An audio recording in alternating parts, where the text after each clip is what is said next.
బాలరాజు కావేరి విషయంలో ఒక నిర్ణయం తీసుకున్నాడు. జైలు నుండి నిర్దోషిగా విడిపించి, ఆ నేరం తన మీద వేసుకొని జైలుకి వెళ్ళాలనుకుంటాడు. దానివల్ల దేవా నుంచి ఏ భయాలు కావేరికి ఉండవు, సంతోషంగా ఉండొచ్చు చిన్నితో అని. అయితే దేవా దగ్గరికి వెళ్ళి అసలు విషయం చెప్తాడు. కావేరిని విడిపించాలనుకుంటున్నాను. ఆ నేరం నా మీద వేసుకోవాలనుకుంటున్నాను. దానివల్ల నీకే ప్రాబ్లమ్ అయితే ఉండదు. ఇప్పుడు కావేరి ఎక్కడ నిజం చెప్పేస్తుందనే కదా మనం ఇదంతలా భయపడుతున్నాము.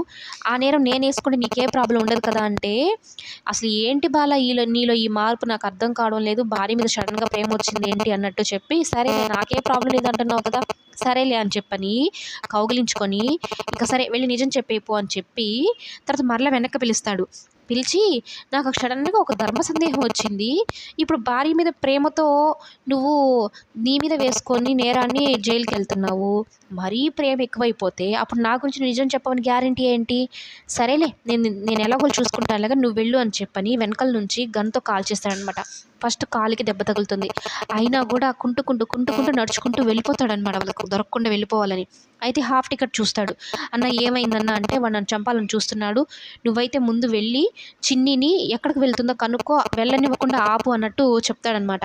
"అన్న వద్దన్నా హాస్పిటల్‌కి వెళ్దామన్నా" అన్నా కూడా వినిపించుకోను, "ముందు వెళ్ళు" అంటాడు. ఈలోపు సత్యం చిన్ని దగ్గర మాట తీసుకుంటాడు. "నువ్వింక ఏ పరిస్థితిలోనూ బాలరాజుని కలవకూడదు, నాకు ఒట్టెయ్యి" అని. ఇక చిన్ని ఒట్టేస్తూ ఉంటుంది. బాలరాజుని వెనకాల నుంచి ఇక కరెక్ట్‌గా స్పైనల్ కార్డ్ అంటే వెన్నెముక మీద కాల్చేస్తాడు. ఒక్కసారిగా కుప్పకూలిపోతాడనమాట. ఆ విషయం ఆ చిన్న పాపకి అర్థమైపోతుంది. తండ్రి ఏదో ప్రమాదంలో ఉన్నాడు అన్నట్టుగా ఎక్కుళ్ళొచ్చేస్తాయనమాట. ఒక్కసారిగా మాట ఇచ్చే ముందు ఎక్కుళ్ళొస్తూ ఉంటాయి. ఇక అలానే బాలరాజుకి ఇక బలంగా దెబ్బ తగలడంతో ఆ బుల్లెట్ ఒక్కసారిగా నేలకి ఒరిగిపోతాడు. కుప్పకూలిపోతాడు. అది తన మనసుకు తెలుస్తూ ఉందనమాట. తన తండ్రి ఏదో ప్రమాదంలో ఉన్నాడు అన్నట్టుగా తెలుస్తుంది అన్నట్టుగా.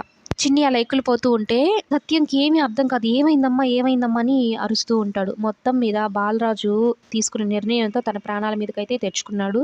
కమింగ్ ఎపిసోడ్‌లో ఏం జరిగిందో నెక్స్ట్ ఎపిసోడ్‌లో చూద్దాం.